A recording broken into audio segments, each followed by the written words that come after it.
Do I get to go inside? Yeah. So one of the reasons I love doing what I do, small town America, auto racing, all the things I do, is all the great friends I'm meeting along the way, the people reaching out to me with great stories and encouragement to keep going. They love what I'm doing, and I'm very grateful for that. My new friend Tony Leonards suggested I come to, look at that, Cooper Farms. Is that cool or what? That's what's so cool about these small towns. On the way to Eldora Speedway, which is where I'm going today. But not just the towns, the big giant farms, helping feed the world. At any rate, it's agriculture, which makes it super cool. But you'll see a lot of those big farms coming into these small towns, in this case on the way to Eldora. But Tony Leonards, my new friend, suggested I come to Fort Recovery, which is why I came today. I'm on my way to, I guess it's the Dream Late Model Race tonight at Eldora Speedway. And these wonderful small towns along the way are so awesome and so much fun to drive through because they're so well preserved. I mean, look at that beautiful home. Small town America is the story of America. Welcome to historic Fort Recovery. Sweet. Because America, in its infancy, in the beginning, they were all small towns. There were no Chicagos. Remember, Chicago at one time had a population of 100. Look at this. Is this spectacular or what? These small towns, look at the brick road that takes you through the main drag here. Really nice. Oh, look at that. These towns are so well preserved, and I know that people take so much pride in living here. And this is just a dinky little town, but it is so clean, so well kept, so much character, and so well preserved. This is where America was born. There were no big cities in the beginning. We all come from these small towns, and we grew into what we became, the big cities and all that, but it's Mayberry RFD. And after you watch the news for the night, you can't wait to jump back into something wholesome and good and pure like small town America. All the little houses on the outskirts. Ooh, I love that little wraparound porch. So nice, clean, steel roof. Nice. All these small towns, they've got the veterans posted on the light poles, reaching back, into World War II and probably even World War I, Korea, Vietnam, Iraq, whatever it is, but they honor their veterans. And this goes up and down, all the way up and down Main Street. Yeah, every light pole are posted with veterans. That's just pure respect. And another reason I love small town America, because they just get it. These people care about their communities, and it just shows. I mean, given all the stuff that's going on in big city America, overrun with crime, scary, violent crime, not here. Probably don't even lock their doors. There's no crime here. Are you kidding? This is small town America. And this is where I love to be. It's beautiful. Look at that old building. Brockman Furniture. Probably been there for years. There's the Tin Cupboard ice cream parlor. How cool. I love it. But I wanted to show you some of the other pieces and parts to Fort Recovery while we're on our way to Eldora. Well-preserved buildings reaching back into the late 1800s, I'm sure. So nice. Ooh, look at that mural. I love that. Beautiful building here. It's all so nice. And the local grocery store. Now Walmart here, it's IGA. And that's plenty good enough for me. Bakery and deli. But just wanted to give you a sneak peek of Fort Recovery. Nice job, Fort Recovery. Absolutely beautiful. Are you from Fort Recovery? Oh, yeah. Yeah? Did you grow up here? Yeah. Really? Yeah. You're a hometowner, homegrown. You can ask anybody here, and that's their answer. Really? Yeah. Oh, yeah. Is it one of those towns you grow up and you just don't want to leave? Yeah, and not very many people move in because it's just some town in the middle of nowhere. The buildings reach back to the Oh, yeah. turn of the century or before, Yes, and they're beautifully preserved. Has it been a good life for you here in Fort Recovery? Yeah, it's awesome. You wouldn't trade it for anything, right? That's so cool. Our opera house. Trying to think of anybody that might be able to get you in there today. It's incredible. I'd love to see it. Yeah. Is there someone I could call? We're just in the process of trying to get it where we can restore it. We've gotten a lot of the funding, but let me see if I can find somebody that can get you. So what about this town? It's beautiful. How'd you guys do it? I mean, how'd they do it? Well, How is it so well preserved? in 1991, they formed a committee called Project Recovery, and Project Recovery was intent on repainting, redoing facades, putting awnings up like they used to have years ago, and they paved the brick street at that time because it used to be a brick street. So they're responsible for really getting this going, and now everyone's kind of taking a lot of pride in fixing up, restoring. We had our 225th anniversary of our town. Seriously? It's pretty old. How far back do you? 225. 1791. Wow. Founded in 1791. Well, that's when the battle happened. The battle. Between the first peoples, the Native Americans, and it was a huge defeat in 1791. And St. Clair. You mean Americans defeated Yeah. Native Americans? No, we Or- were defeated. 997 men perished. And that's where, have you seen the monument yet? I have not seen the monument. Okay. So 991 men perished, died in the battle in Right. 1791 And here women in and Fort children. in Fort Recovery. Yeah. 2 years later, they came back, fought another battle, took it back from the Native people. That's why it's called Fort Recovery, because it was recovered from the Indians. It's actually the site of the first congressional inquiry into malfeasance. George Washington was very upset because supplies didn't come. What did come, the cannonballs were too small or too big. They were the wrong size. It was the wrong ammo. So the men were poorly equipped. What about the representation of Fort Recovery back here? I see the log cabin Yes. buildings. Is that where Fort Recovery was? Is that where the battle was? Or? Yes, it was here. Actually, the fort, we're standing about where part of the stockade was right now. Mm-hmm. And it came up, it had four sides, obviously. Yeah. Beyond that entryway down there, that's where the original Wabash River used to run.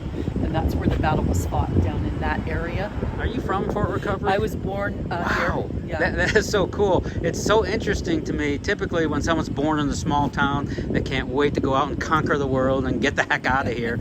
But That's right. some people in the circle of life, often they think, man, we can go. But hey, I got to get back to that small town because it really was that good. You never left. I did leave for a while, went to Okay. college, lived in Cincinnati for a while, lived in Columbus for a while, and then moved back. Yeah. I always told my kids, come back because you want to. Yeah, and I assume don't that's come why back. you came back. You Yes, wanted we did. to. Wanted to raise our children in an environment where you could get on your bicycle and take off and be all over town all day, and everyone knows you and knows your family, knows your dog. So it's kind of like that. I mean, if I walk down the street, not very many people I'll pass by that I don't know on a first It's name so basis. clean. It's so nice. I don't see candy wrappers and garbage all over. It's No, very, we do take a lot of pride in. I can tell. The town was laid out in about, I think, 1835 itself, but so for a while it was just pioneer families living here. Yeah, you know what? We know what's super it's unique interesting. about Fort Recovery. I'm a small town connoisseur, and you find that many of them reach back to the mid 1800s or the late 1800s, some early 1800s. It's very rare to find one that reaches back to 1791. Right. That's into the Revolutionary period, or Right. shortly thereafter. Right, and in between the Second Revolutionary War, which was 1812. So Sure. it's great that I ran into you today, and I was up here because you would just be taking movies of pictures, and now actually can get a little bit of background. So it's been a good life for you in Fort Recovery, yes? Sure. My husband owned a business here for 42 years. Really? Right What was across the the business? street. He was an insurance man. Oh, how cool. And I was a teacher here in the schools. You were? Yeah. Ah, And, what did you teach? I taught music. You so did? that's Seriously? my interest in the opera. That's so Opera cool. House. What did do you play an instrument? I play instruments. Actually, I play drums in my church band right now. Oh, that's even better. And I play keyboards and some woodwinds when I was in high school. But And I'm you taught music mostly in the high school? vocal teacher. Is there a Yeah. high school here? Mm-hmm. Oh, how neat. Yeah, big high school, big. And you were the local music teacher. I was. That's And one of my so students awesome. is now teaching in the job capacity that I had. So Do you miss teaching? a lot. I still teach privately. So I Oh. teach private piano and private voice. Yeah, but not So, in the classroom. Not in the classroom, but I am helping out and directing a show That's so cool. this year for the school. And I've directed several shows since I've retired. It's allowed me to do a little bit more, be a little bit more flexible. A one-light town. Yep, one light town. That makes it even more interesting even to me. have a caution light. You don't even have a population of Fort Recovery. It's about 1,500. 1,500? Yeah, but that's the Perfect. actual town part. Perfect. Because Where are we? The Opera House? we are at the Opera House itself. I got It was built in 1883, 1883. and there were two businesses. This was two separate businesses. They merged it at one point. Do I get to go inside? Yes, Let's do it. After you, ladies. The side we're walking Please. into. You can stay, Carol. Okay, so you have some renovation to do, but this place has so much potential. We do. This These is, old hardwood floors. This side was a pharmacy that was owned by Doc Adams. He was a druggist and a doctor. And the other side was the Opera House Saloon. So we have Really? gutted the interior down to some original floors and original ceilings. So he opened up this wall, so you can see how thick the walls are Oh my gosh. between these buildings. That's more than a foot. That's like Yeah. a foot and a half thick. And they began building from the stoplight down that way. Can So you every imagine how wall- solid this every building wall was is? an exterior wall at one point. Ooh, I like this. I hope you guys keep those big, wide planked hardwood We're going floors. to try. This is the business Oh, part. you haven't seen Oh. nothing yet. The Opera House is upstairs. All right, Carol. Oh, so the businesses, like you said, Carol, we're downstairs. Yes, We're going and now upstairs we're to going- the Went to up. the. And they entered from here, so we're entering the only way that they really came in. And you said 1883. 83. Can you imagine Yeah. the footsteps that came up these Yeah, you steps can over see the treads decades? of the- And it was This in is the business original until staircase. 1936. Business till 1936? Yeah, they closed the doors for good. They kind of stopped. They built a new auditorium at the school in 1933. So of course everyone wanted to take off. This is the Ooh, oh my God. Wow. We're all fixed up for an open house coming up in a couple weeks. This is so cool. It looks like it did in 1936. Look at the stage. Oh, this is so cool. Even some of the old stage backgrounds are here. Original stage backgrounds from the last performance in 1936 during the Great Depression. Yes. This is beautiful. This is the original gas Oh, pipe. wow. They capped it so that they could do electric. But this was open flame at one time. There are no chimneys on it or anything. As you could tell, there's no place to set them. They heated with an open flame. Well, they lit. This was the lights. This was the lighting, and this was shiny. Did it also serve as the heat or just the lights? No. There was a small heater back here. Wood stove here, I believe, and And a fire. Coal Wood stove. stove. Look at the old curtain. yeah. I hope you can keep as much as the floor as you can. I know it's deteriorated on some level, but I hope you can keep it because it looks so pretty if it's polished up and We want to make it useful. We're going to restore the murals on the walls. Are you serious? Yeah. You're going to keep these murals? No, we're restoring them. Well, you're going to, like, what does that mean? You're going to repaint them or? We have to because Why does it say sold? we have sold this one. It will be named in honor of someone. So you're going to keep these characters and touch them up and Touch everything up because they actually wallpapered up here 2 times, and they actually put burlap. You can see Oh, where no. the material Don't is. do that. They put burlap there, then they put chair I can rail. see it. Yep. they I can put see wood the up here. crisscross. And then there was wallpaper here. We've gotten almost at all that. the wallpaper up. So this one is also sold, but it has to be, because you've got all these pock marks. We have a lot of, Another one sold. Oh, they're all sold. well, not all. Which, Well, okay. this one, is this one? Bet they will be. But you can see there's been a lot of graffiti, so we do have to touch it up, fill up the holes. We have I get a it. specialist coming in to fill cracks and things like that. Look at the ceiling. Yeah, the My ceiling God. is painted in every part of it, and that's going to be repaired in January. We're going to recreate the ceiling. When they pulled the wallpaper off of, up on the proscenium, we think that's pretty much William Shakespeare up there. It kind of looks like them. We know him. It They look- doesn't have the rough color that you usually Eh. see. That looks like, and we were pretty excited. So we found William Shakespeare, and that made us happy. And then Abraham Lincoln loved Shakespeare. they actually This place is called them fascinating. opera houses because theaters were not very well respected. But they did play music, or was it more performance and theater? All kinds of things. Everything. There were boxing matches, small circuses, Can you imagine hypnotists, anything that happened up in town. The back of all the flats up there as well as here is the actors and actresses and performers signed the back of the flats. That was a theatrical thing to do. That is awesome. I wonder if like Edwin Booth is up here.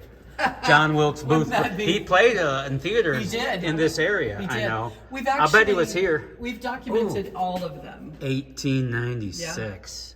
And somebody is, Faye Morvilius' name is right here. And she And? became a very famous singer on the Chautauqua circuit. And she traveled to Europe. She sang for kings over there. And her father owned this. Bought it when she was 8 or 9 years old. The Opera House, you mean? Yes. Yes, and actually Carol lives in Faye's house, in the house that Russell Morvilius Really? purchased. Is that picture I saw? He wasn't the first owner, but he was the one who owned it for most of its lifetime.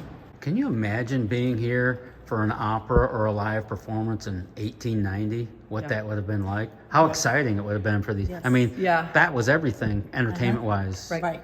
With no heating up here except for the stove and no plumbing, so there Yeah, had to heat be an outhouse rises. out back. Them people were tough. Yeah, back they then. were tough. Way tougher than we are. Clothes on. They didn't Actually, complain about this those is things. One of the original flats, and there it has Russell's sign on the side of the building, so that must have been a little bit of an inside joke.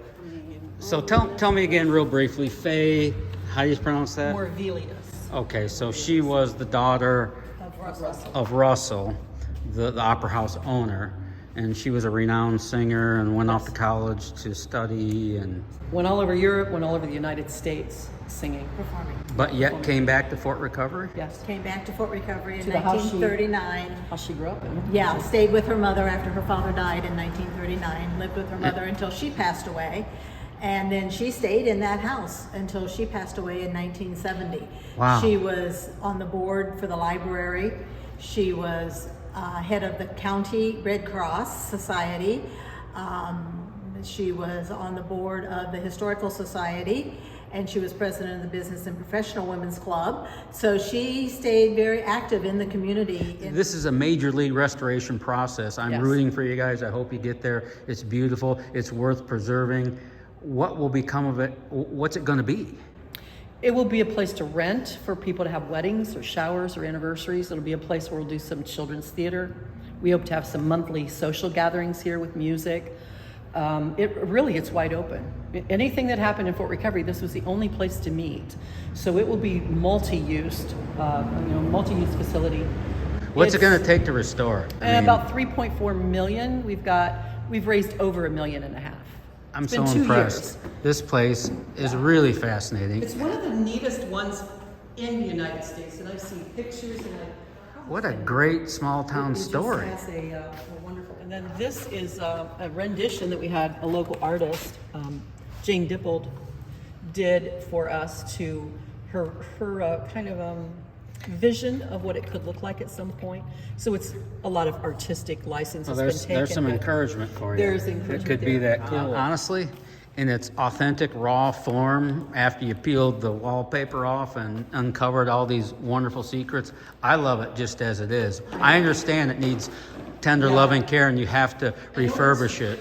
To save it, you got to fix it. In order to save it. I totally get we are that. going to try to get as much of the history kept. It's beautiful. As possible. What a fascinating And still story. make it useful. Because it sat empty for a good 80 years or more.